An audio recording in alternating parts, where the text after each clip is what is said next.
தருமபுரி மாவட்டம் பாலக்கோடு பர்னிச்சர் கடையில் ஏற்பட்ட திடீர் தீ விபத்தில் 50 லட்சம் ரூபாய் மதிப்புள்ள பொருட்கள் எரிந்து சேதமடைந்துள்ளது. இதுபற்றிய மேலும் விவரங்களை எமது செய்தியாளர் பிரபாகர் விவரிக்க கேட்கலாம். வணக்கம் பிரபாகர், தற்போதைய கள நிலவரம் அங்கு என்னவாக இருக்கிறது?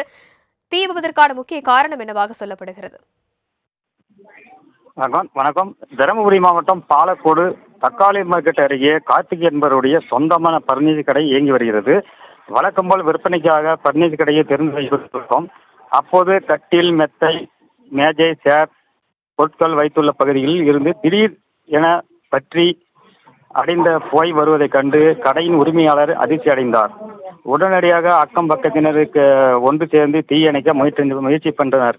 ஆனால் பர்னிச்சர் கடை முழுவதும் சற்று நேரத்தில் தீ மளமளவென பரவியது. தகவலின் பேரில் பாலக்கோடு தீயணைப்பு தகவல் தெரிவித்தனர். தகவலின் பேரில் பாலக்கோடு தீயணைப்பு வீரர்கள் விரைந்து வந்து தீ அணைக்க முயற்சி செய்தனர். கூடுதலாக தருமபுரியில் இருந்து தீயணைப்பு வண்டி வரவழைக்கப்பட்டு தீ மற்ற இடங்களுக்கு பரவாமல் தடுக்க தண்ணீரை பீச்சி அடிக்கப்பட்டது. கிட்டத்தட்ட 4 மணி நேரம் போராடி தீயை அணைத்தனர்.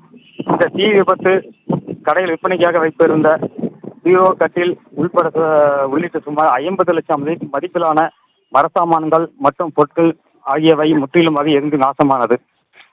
பாலக்கோடு காவல்துறையினர் இந்த சம்பவம் குறித்து முதற்கட்ட விசாரணை நடத்தி வருகின்றனர். இந்த சம்பவம் குறித்து இப்பகுதியில் பெரும் பரப்பு ஏற்பட்டது. விரிவான விவரங்களுக்கு நன்றி பிரபாகரன்.